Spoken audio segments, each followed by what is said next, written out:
Bienvenue dans Terrienne, l'actualité des femmes dans le monde. Le choix de Terrienne à l'heure où l'on parle de libération de la parole des femmes. La bibliothèque publique d'information du Centre Pompidou à Paris organise un cycle de conférences baptisé « Le féminisme n'a jamais tué personne », célèbre phrase de Benoît de Groot.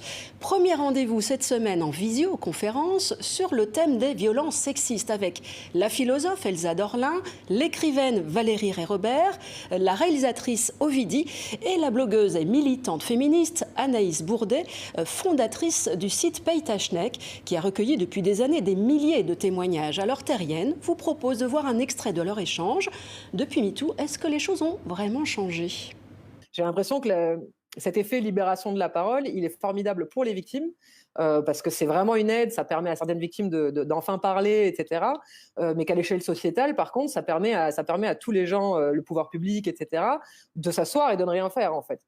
Mais est-ce que tu n'as pas l'impression que ça contribue quand même à faire avancer les choses auprès d'une génération plus jeune qui, elle, ne va pas négocier avec tout ça ? Cette génération de filles-là, elles ont grandi, elles sont arrivées dans la vie, finalement, dans l'adolescence avec Paytachnek et avec plein d'autres choses aussi, tu vois. Et je me dis, ça a contribué aussi à faire en sorte que cette génération-là ne négociera plus avec toutes ces conneries, quoi. Et surtout, je pense que cette génération, elle mérite mieux. C'est-à-dire que déjà, effectivement, moi, je constate qu'il y a énormément de jeunes qui sont beaucoup plus conscientisés que je ne l'étais à leur âge et beaucoup plus exigeants, etc., beaucoup plus exigeantes dans le cas des femmes.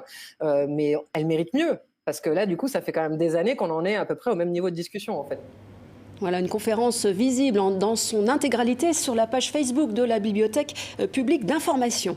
Notre coup de griffe cette semaine aux médias, toujours à la traîne pour rendre plus visible le sport féminin. Et la Covid n'a pas arrangé les choses. Même si en quelques années, les retransmissions de sport féminin ont passé la barre des 10% en France, on est encore loin de l'objectif de 20%.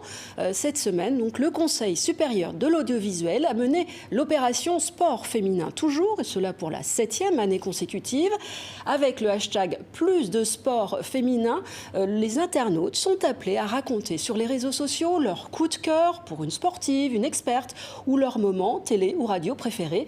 L'idée est d'inviter ensuite 3 personnes à faire de même. Le coup de cœur de Terrienne à cette jeune femme kenyane, elle s'appelle Rosemary Wanjiru. Elle est agente de santé depuis 18 ans maintenant dans un quartier de l'est de Nairobi, comme des millions d'autres femmes bénévoles comme elle à travers le monde. Et malgré l'arrivée de la Covid, le manque de matériel de protection et les risques de contamination, eh bien, elle continue d'intervenir auprès des malades de la tuberculose ou du sida. Dealing with COVID is really tough.